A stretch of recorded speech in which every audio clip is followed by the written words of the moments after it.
It is unconscionable what's going on in America right now.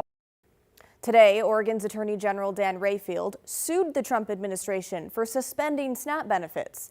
AG Rayfield joined 21 other attorneys general and 3 governors. They argue the U.S. Department of Agriculture is unlawfully pausing the benefits that more than 40 million Americans rely on. We caught up with AG Rayfield just a few hours ago.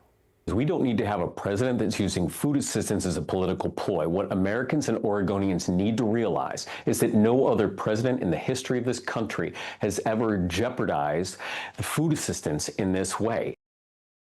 Rayfield says ahead of filing a lawsuit, he asked the feds twice to release contingency funds to keep SNAP benefits flowing.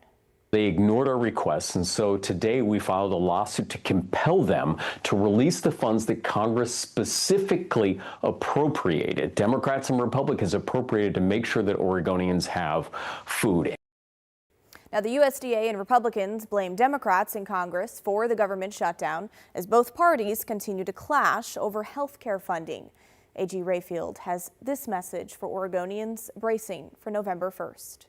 We're doing absolutely everything we can to get this court to rule on our temporary restraining order. And what that means is if they rule in favor of our temporary restraining order, that is going to compel the federal government to act and get that money flowing again. Because there are people in Oregon, people across this country that have already had their food assistance dry up this month.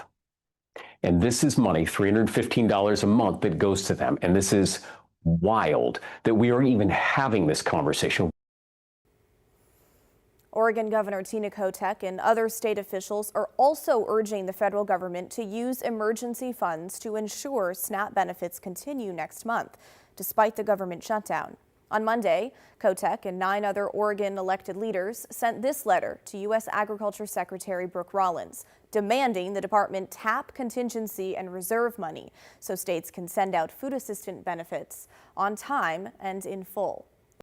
Oregon leaders emphasized that more than 700,000 Oregonians, including more than 200,000 children and 130,000 seniors here, depend on SNAP. But the letter is likely to be lost in the political void. As we reported Friday, a memo from the federal agency in charge of SNAP says the Trump administration will not use contingency funds to keep the money flowing, arguing the funds are not legally available to cover regular benefits and are instead for helping people in disaster areas.